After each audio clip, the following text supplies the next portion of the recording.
Welcome to the show that takes up no more than 5 minutes of your time, but could help you gain massive real estate knowledge. It's 5 Minutes in Real Estate with best-selling author Shane Willis.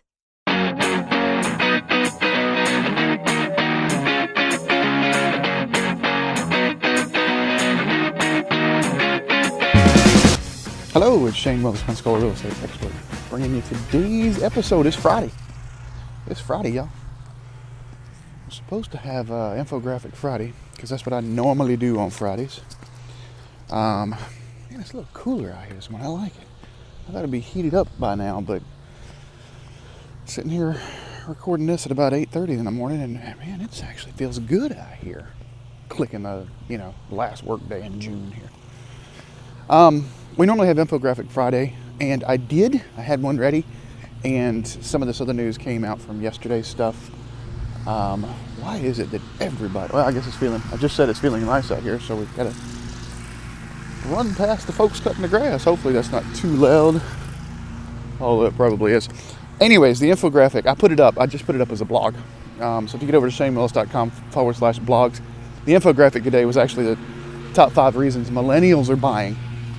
And so if you're looking at maybe selling a home that's a starter home, you may want to look at that. And of course, if you are a millennial looking to buy or even considering it, check that out. I also put up another blog today. It was a little kind of along those same lines, but it was, what did we title it? 8 outdoor trends.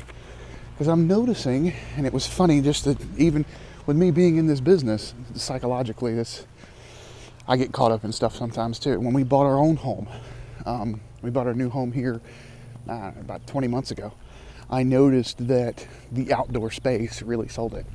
And so this was 8 outdoor trends that you can do that's not going to cost you a whole bunch of money, but at the same time it very well could help you sell stuff quicker.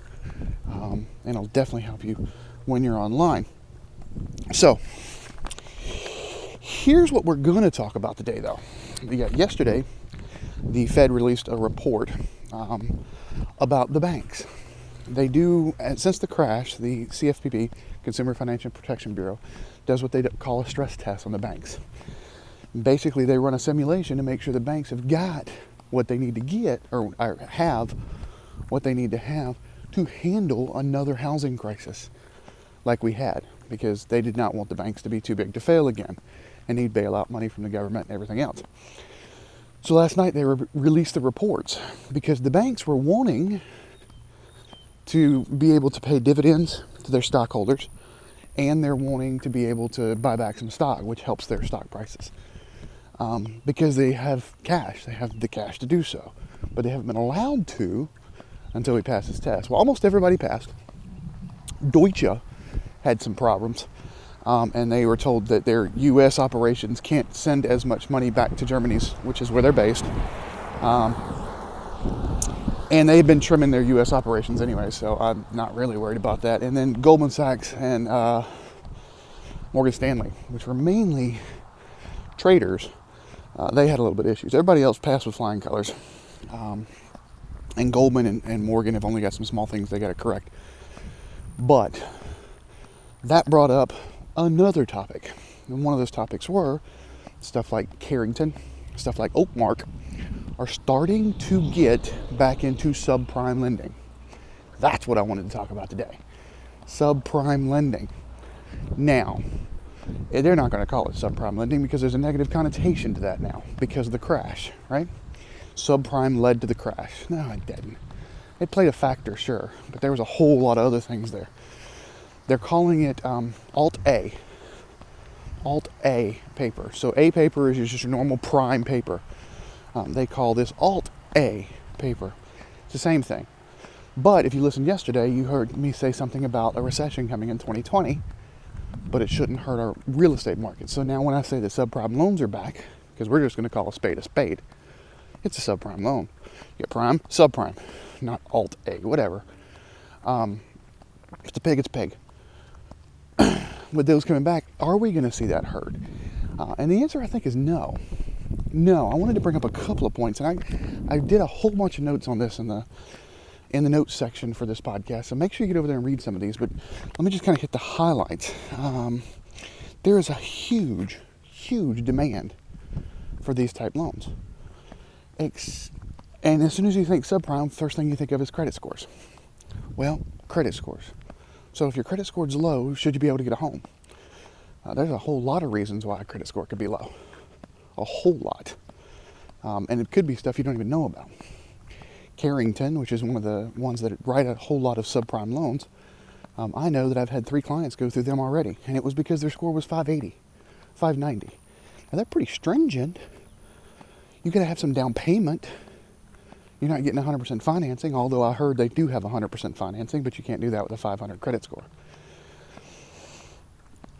But that market is needing to be served. If you look at where we are, where people that want to buy the homes, the demand, and the ones that can qualify under prime paper, it's just a huge difference. It's an absolute huge difference. You can't get all that. Oh, sign down. You can't get all that with prime. You have to have an Alt-A.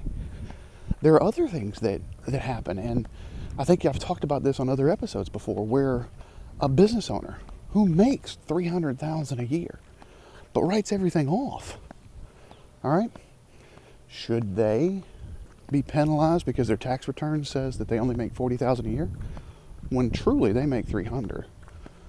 They just have so many write-offs. They're working the system the way they should. Okay, so should they be penalized? No, there's a huge demand for them. But so much so that we not just talk about credit scores. Also, Alt-A is also what they call debt to income ratio, or DTI.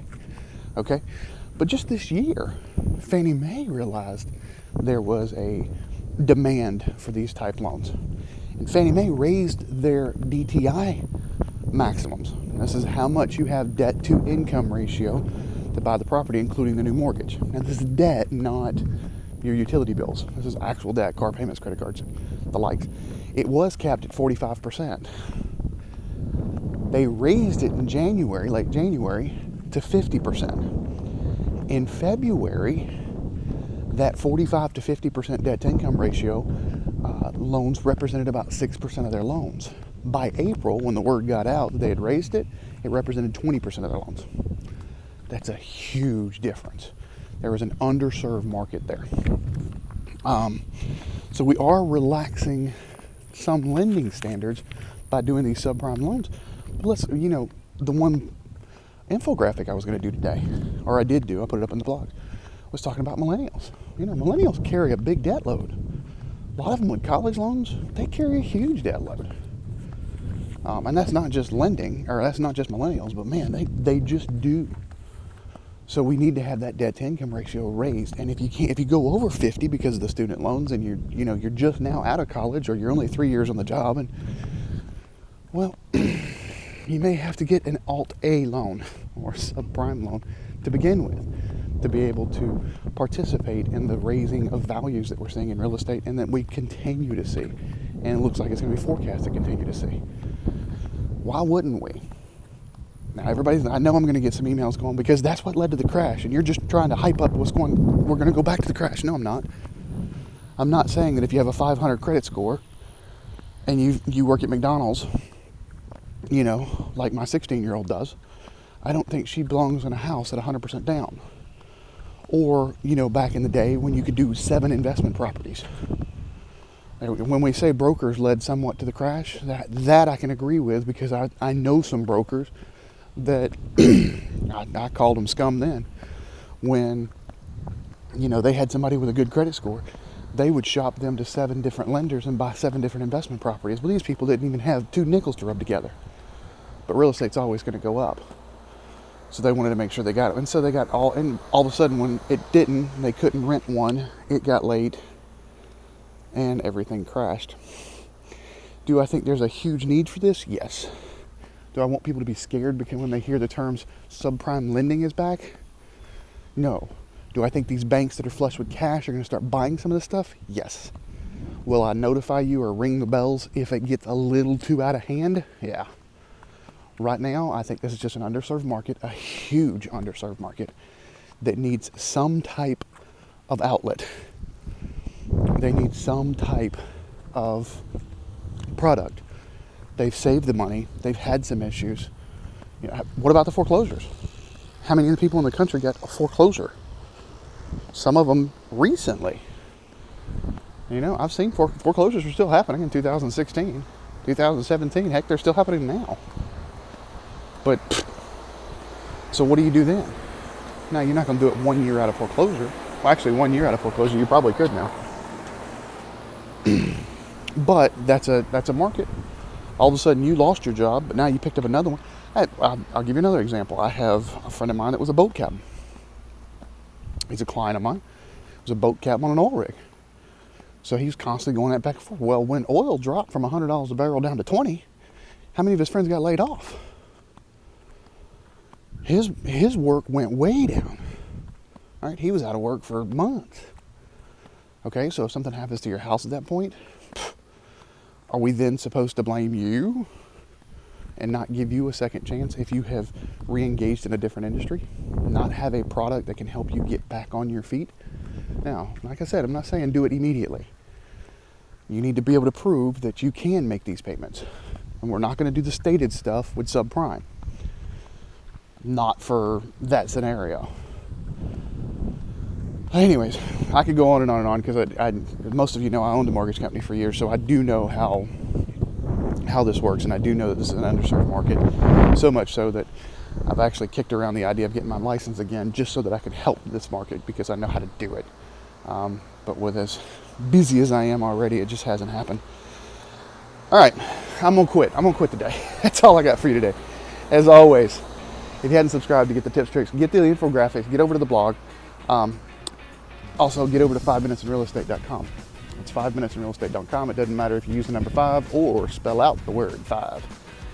They go to the same place.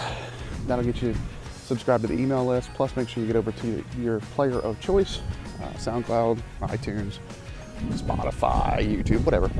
Hit subscribe. I know I got a couple of hearts on SoundCloud yesterday. Thank you. And finally, if you found any value in this or any other episode, I never ask for any payments for these, but I do ask that you share it on social media. We went a little longer than 5 minutes today, but I'm a little passionate about this. Have a great weekend.